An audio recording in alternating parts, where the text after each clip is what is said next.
હસ્તિનાપુરના મહામંત્રી વિદુર એમના સમૃદ્ધિવાન ઘરનો ત્યાગ કરી અને તેઓ તીર્થયાત્રા માટે નીકળી ગયા છે. તીર્થયાત્રા માટે ગયા એટલા શબ્દો સાંભળ્યા એટલે પરીક્ષિત મહારાજે પ્રશ્ન કર્યો, બાપજી તમે એમ કહો છો કે સમૃદ્ધિવાન ઘરનો ત્યાગ કરી અને વિદુરજી મહારાજ યાત્રાએ ગયા, શા માટે? સમૃદ્ધિવાન ઘરનો ત્યાગ શું કામ કર્યો એમને? આ વાત મને બતાવો ને, આ વાત મારે સાંભળવી છે. સાંભળ રાજા, હસ્તિનાપુરના મહામંત્રીએ શા માટે ઘર છોડ્યું? કે જ્યારે એક વખતના સમયે કૌરવો અને પાંડવો જુગારની અંદર પાંડવો હાર્યા છે. 12 વર્ષનો વનવાસ અને 13મું વર્ષ ગુપ્તવાસ, આવું એમને એનું પરિણામ આવ્યું. જ્યારે એ 12 વર્ષનો વનવાસ અને 13મું વર્ષ ગુપ્તવાસ પૂર્ણ કર્યો એટલે આ બાજુ દુર્યોધન, ધૃતરાષ્ટ્ર, ગાંધારી આ બધા લોકો સભાને ભરીને બેઠા છે. એમાંની અંદર વિદુરજી મહારાજે પ્રસ્તાવ રાખ્યો કે મહારાજ, પાંડવોને એમનું 13મું વર્ષ ગુપ્તવાસનું સંપન્ન થાય છે, હવે આપણે એમને રાજ્યનો હિસ્સો આપી દેવો જોઈએ, આપણેનો ભાગ આપી દઈએ. ધૃતરાષ્ટ્ર કઈ બોલે ત્યાર પેલા કલીનો અવતાર એવો દુર્યોધન કહે છે કે વિદુરજી મહારાજ, મહામંત્રી, પાંડવોને એના ભાગનો હિસ્સો નહીં મળે. દુર્યોધન એને 13મું વર્ષ ગુપ્તવાસનું પરિપૂર્ણ કરી લીધું છે, હવે આપણે એનો રાજ્યનો હિસ્સો આપી દેવો જોઈએ. નહીં મહામંત્રી, એને રાજ્યનો હિસ્સો નહીં મળે.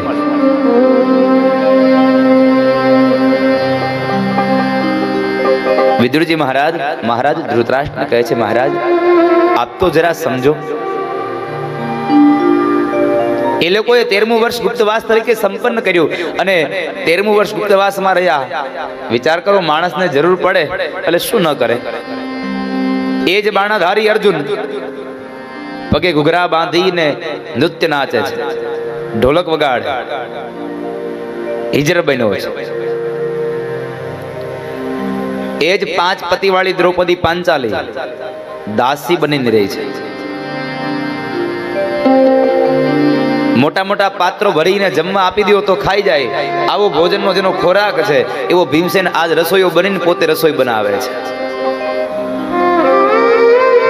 કારણ આજે ગરજ છે અને આપણી એક કહેવત છે, ગરજે તો આપણે ગધેડા નહીં.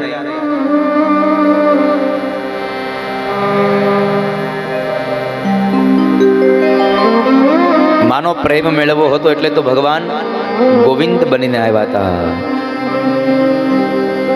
અરજહી ગરજહી અર્જુન હિજર ભયો, અરુ ગરજહી ગોવિંદ ધેનુ ચરાવે, ગરજહી દ્રૌપદી દાસી ભઈ, ગરજહી ભીમ રસોઈ પકાવે.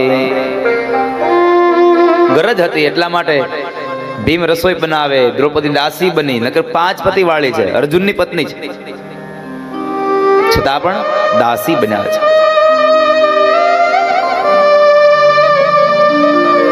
બાણાધારી અર્જુન હિજર બન્યો અને ગરજ હતી એટલે ગોવિંદ ધેનુ ચરાવે, ગરજ હી ગોવિંદ ધેનુ ચરાવે,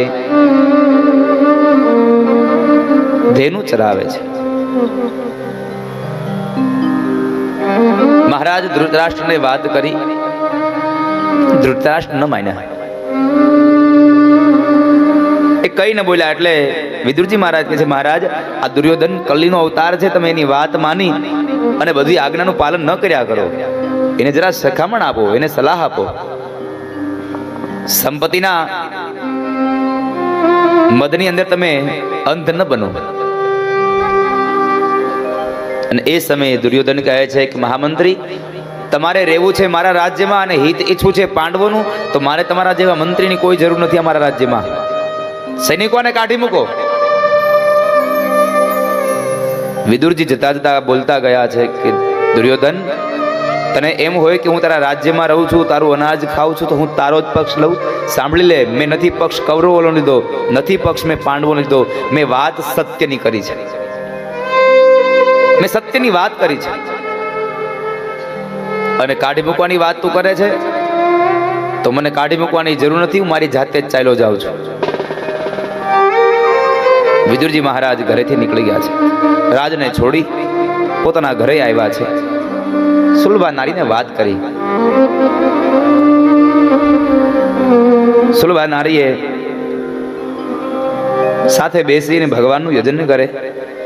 એ સમય બરાબર સમાચાર આવ્યા કે ભગવાન કૃષ્ણ પાંડવોના દૂત બની અને એક સંદેશો લઈને આવે છે.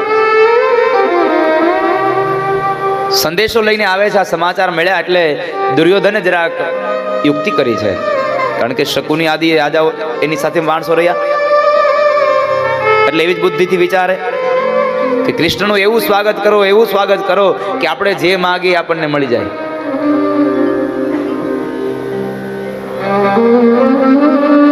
આખું હસ્તિનાપુર ધજા પતાકાથી શણગારવામાં આવ્યું છે. ઢોલ નગારાઓ વાગી રહ્યા છે, શરણાઈઓના સુર ફૂંકી રહ્યા છે. સુત માગધો બંદીજનો સ્તુતિ પાઠ કરી રહ્યા છે. અને એ સમય બરાબર હસ્તિનાપુરના લોકોને ખબર પડી કે વાસુદેવ આવે છે. એટલે ગામના બધા જ લોકો આવી અને હસ્તિનાપુરની બજારની બે બાજુમાં ઊભા રહ્યા છે. બધા લોકો ભીડ ભરાણી છે, કારણ કૃષ્ણ આવે છે. એ ભીડની પાછળના ભાગમાં વિદુરજી મહારાજ અને સુલભા નારી પણ છે. અને બરાબર એ સમયે ભગવાન કૃષ્ણનો રથ આવે છે. રથ ચાલ્યો આવે એની અંદર ભગવાન કૃષ્ણ બેઠા છે, સાથોસાથ ઉદ્ધવજી મહારાજ બેઠા છે.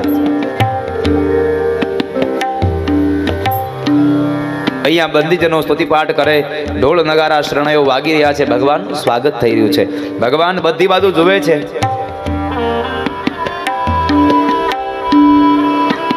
જ્યાં બધી બાજુ નજર કરે તો ભીડ દેખાય છે. અને ભીડના પાછળના ભાગમાં ઉભેલા સુલભા અને વિદુર બે પોતાના પગ ઉપર ઊંચા થઈ અને ભગવાન કૃષ્ણના દર્શન કરે છે. કારણ કે એમને સહજ ઉભા છે તો કોઈ દેખાતું નથી, એટલે પોતે ઊંચા થઈ અને ભગવાનના દર્શન કરે.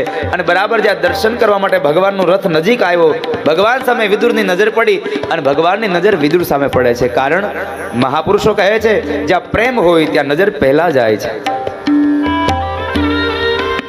વિદુરનો ભાવ હતો એ ભગવાનની દ્રષ્ટિ ગઈ, બેવની આંખો મળી. અને એ જ સમયે ભગવાન કૃષ્ણએ આંખો બંધ કરી થોડું સ્મિત આપી અને વિદુરજી મહારાજને કીધું, કાકા તમારું આમંત્રણ મેં સ્વીકાર્યું છે, ચિંતા ન કરો. ભગવાન ગયા અને બરાબર દુર્યોધન સામે આવે. દુર્યોધન આવીને ભગવાનનું સ્વાગત કરે છે. દરેક રાજાઓની સાથે ભગવાન ચાલ્યા જાય છે. અને માર્ગમાં ભગવાને દુર્યોધનને પ્રશ્ન કર્યો કે દુર્યોધન, આજે કોઈ અતિથિ આવે છે, કોઈ મહેમાન આવે છે? આખું શહેર આટલું શણગાર્યું છે, શું વાત છે? દુર્યોધન કહે છે, વાસુદેવ કોઈ મહેમાન નહીં, આ તો આ બધી સ્વાગતની તૈયારી તમારા માટે છે. ભગવાન કહે છે, દુર્યોધન જો મારું સ્વાગત હોય તો આ મારું સ્વાગત ઉચિત નથી, કારણ હું આજે દ્વારિકા વાળો નહીં, આજે માત્ર પાંડવોનો એક દૂત બનીને આવ્યો છું. દૂતનું આટલું મોટું સ્વાગત શોભે નહીં. વાતો કરતા કરતા રાજમહેલમાં ગયા છે. રાજમહેલમાં કચેરી ભરીને સૌ બેઠા છે, એકદમ શાંત વાતાવરણ છે. અને એની અંદર બરાબર ભગવાન કૃષ્ણે પોતાનો સંદેશો કાઢ્યો અને કહે છે કે દુર્યોધન, હું પાંડવોનો એક સંદેશો લઈને આવ્યો છું કે 12 વર્ષ વનવાસ અને 13મું વર્ષ ગુપ્તવાસના પરિપૂર્ણ થયા, સંપન્ન થયા છે. માટે તમે હવે એમને એના રાજ્યનો હિસ્સો આપી દો, ભાગ આપી દો. ભગવાનનું આ વાક્ય સાંભળી અને દુર્યોધન કહે છે કે વાસુદેવ સાંભળો, પાંડવોને એના ભાગનો હિસ્સો નહીં મળે, હું એના રાજ્યનો હિસ્સો નહીં આપું. ભગવાન કહે છે દુર્યોધન, એનો 13મું વર્ષ ગુપ્તવાસનું સંપન્ન થયું, તમારે ભાગ દેવો જોઈએ. નહીં વાસુદેવ, હું એને નહીં આપું. ભગવાન કહે છે કામ કરો દુર્યોધન, તમારે ન આપવું હોય તો એક કામ કરો, એને 5 ગામ આપી દો, એટલે એ લોકોને એમ થાય કે અમને આપ્યું અને તમને એમ થાય કે અમે રાજ્યનો અડધો હિસ્સો ન પણ આપ્યો. આ બેવનું મધ્યસ્થીકરણ કર્યું ભગવાને. પણ કલીનો અવતાર દુર્યોધન ન માન્યો. કલીનો અવતાર દુર્યોધન ન માન્યો. ભગવાન કહે છે 5 ગામ આપી દો, તો દુર્યોધન કહે છે વાસુદેવ 5 ગામ તો એક બાજુ રહ્યા, સોયની અણી ખૂતે એટલી જગ્યા પણ પાંડવોને નહીં આપું. અને છતાં પણ તમે પાંડવોને જેને કહેજો કે એના ભાગનો હિસ્સો જોતો હોય તો મારી સાથે યુદ્ધ કરે, મને લડે અને મને હરાવી જાય તો ભલે એના ભાગનો હિસ્સો લઈ જાય. ભગવાન કૃષ્ણ કહે છે દુર્યોધન, આ યુદ્ધને નિવારો, કારણ યુદ્ધ કરશો ને તો એ યુદ્ધની અંદર નહીં જીત પાંડવોની થાય, નહીં જીત કૌરવોની થાય, આમાં તો કેટલાય નિર્દોષ જીવાત્માઓ મરી જશે. માટે તમે યુદ્ધને નિવારો. છતાં પણ કલીનો અવતાર એ દુર્યોધન ન માન્યો. ભગવાને ખૂબ સમજાયો, ન માન્યો. અને અંતે ભગવાન જ્યારે બપોર મધ્યાંતર થયું એટલે દુર્યોધન કહે છે ચાલો કૃષ્ણ હવે જમી લઈએ. ભગવાને સ્પષ્ટ ના પાડી કે તું મારી વાત માનતો નથી તો મારે તારી ત્યાં જમવું શું કામ જોઈએ? હું તારા ઘરે ભોજન નહીં કરું. ભોજન નહીં કરવાના વાત સાંભળી એટલે ઉદ્ધવજી મહારાજને થયું અને ભગવાનને પૂછે છે પ્રભુ તમારે ન જમવું હોય તો કાંઈ નહીં, મને ભૂખ લાગી છે, બીજી કાંઈ વ્યવસ્થા કરી છે? અહીં ના પાડો છો તો? ભગવાન કહે છે ઉદ્ધવ, એક વ્યવસ્થા થઈ ચૂકી છે, આપણે બહાર જવાનું છે.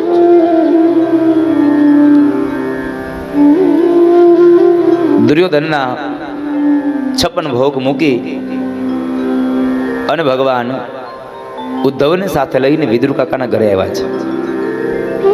વિદુર કાકાના ઘરે આવીને દરવાજો ખટખટાવી અને ભગવાને અવાજ કર્યો, છે વિદુર કાકા ઘરમાં? અને એ સમયે સુરભા નારી ને વિદુર બેવ ભગવાનનું યજન કરે છે. બેવ દોડતા ઊભા થયા, દોડતા આવ્યા છે. જ્યાં આવીને દરવાજો ખુલે, જ્યાં જુએ તો ભગવાન કૃષ્ણની મૂર્તિ જોઈ. સુરભા ને વિદુર બેવ હાથ જોડીને એકદમ સ્તબ્ધ ઊભા રહ્યા. ભગવાનને કહ્યું પણ નહીં કે પ્રભુ તમે અંદર આવો. ભાવિભોર થઈ ગયા છે. થોડી વાર તો ભગવાને રાહ જોઈ, હમણાં કહેશે, હમણાં કહેશે. ન કીધું ને ભગવાન સામેથી કહે છે એ કાકા અંદર લઈ જાશો કે અહીંયા જ ઊભો રાખશો મને? એકદમ સ્વસ્થ બની અને વિદુર બોલ્યા છે માફ કરો પ્રભુ, આપને જોવામાં હું ભૂલી ગયો, આપ અંદર પધારો. ભગવાનને અંદર પધાર્યા, એક વસ્ત્રને બિછાવ્યું અને એના ઉપર ભગવાનને બિરાજમાન કર્યા છે. ભગવાન પધાર્યા. ભગવાન કૃષ્ણ બેઠા છે, ઉદ્ધવ બેઠા છે, સામે સુલભા અને વિદુર બેઠા છે. ચારે બેઠા છે, વાતો કરે છે. અને એ વાતોમાં ને વાતોમાં ઘણો સમય વ્યતીત થયો. આ બાજુ ઉદ્ધવજી મહારાજે ભગવાન કૃષ્ણની સામે જોયું, કૃષ્ણ હવે કંઈક કરો ને, ભૂખ લાગી છે. એટલે ભગવાન કૃષ્ણ વિદુરજી મહારાજને કહે છે કાકા આ મધ્યાંતરનો સમય થયો, ભૂખ લાગી છે, કંઈક ભોજન હોય તો.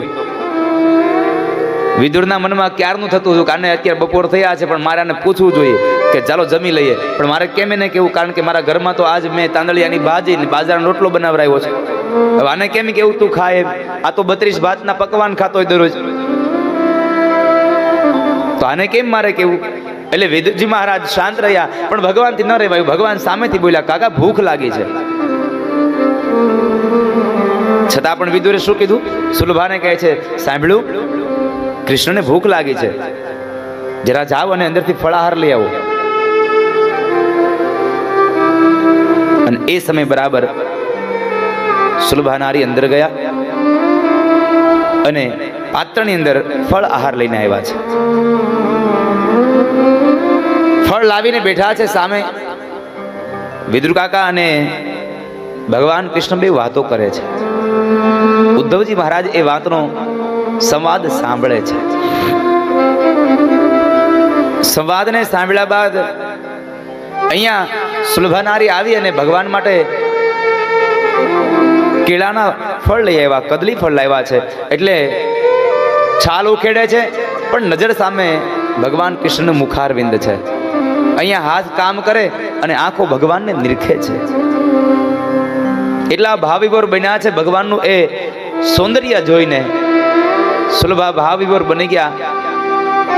કે ભગવાનને દેવા માટે જે કેળા લાવ્યા છે એ કેળાની છાલ ઉખેડે, અંદરથી જે ફળ નીકળે એ નીચે મૂકી દે અને કેળાની છાલ ભગવાનના હાથમાં આપી દે. ભગવાને એટલો ઘેલો કે સુલભાઈએ આપેલી કેળાની છાલ ભગવાન પોતાના મોઢા પાસે લઈ જાય. અને આ દ્રશ્ય બરાબર વિદુરજી કાકા જોઈ ગયા. ભગવાનનો હાથ પકડીને કહે છે, પ્રભુ શું કરો છો તમે? આ કૃષ્ણ શું ખાવ છો? આ કેળાની છાલ છે. અને ત્યારે ભગવાન કૃષ્ણ બોલ્યા છે કે વિદુર કાકા, આ જગતના મારા ભક્તો મને જે ભાવથી આપે ને હું ગ્રહણ કરી લઉં છું. ચાહે કોઈ કેળા આપે તોય ભલે, કેળાની છાલ આપે તોય ભલે, કોઈ તૃણ પત્રો આપે તોય ભલે, કોઈ કંદમૂળ આપે તોય ભલે, અને કોઈક મીરા આવીને મને ઝેરનો પ્યાલો આપે તોય ભલે, પ્રેમથી આપે તો હું પી જાઉં છું.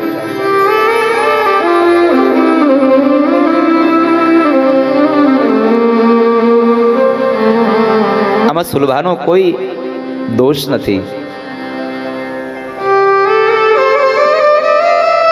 ભગવાને રંભાફળ ખાધા ત્યારબાદ ભગવાન કહે છે, ભાગવતકાર કહે છે, મહાપુરુષો કહે છે કે વિદુર કાકાને ત્યાં ભગવાને તાંદળિયાની ભાજી અને બાજરાનો રોટલો ખાધો હતો.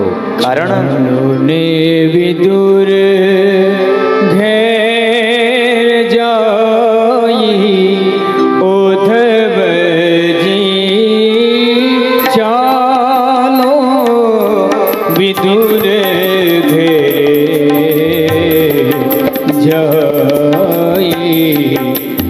ચાલો ને વિદુર ઘેર જાઈ ઉદ્ધવજી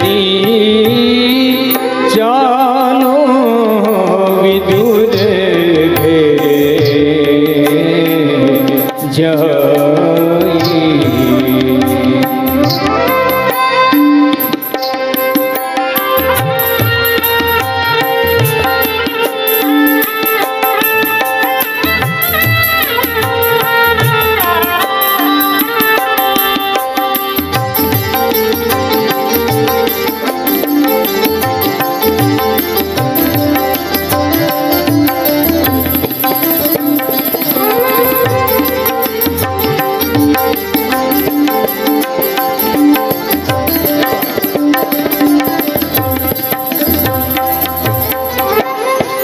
એ બંટીનો રોટલો ને તાંદળિયાની ભાજી, બંટીનો રોટલો હો, એ બંટીનો રોટલો ને તાંદળિયાની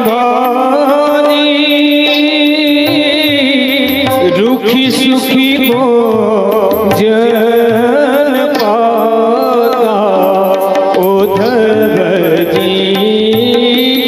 ચાલો વિદુર જઈ.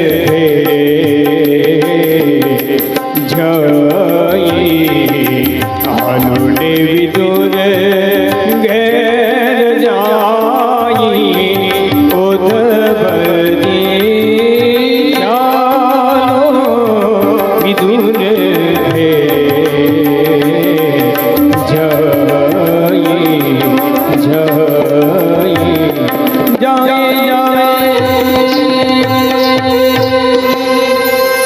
વિદુર કાકાના ઘરે ભગવાને તાંદળિયાની ભાજી ને બાજરાના રોટલા જેમાં છે.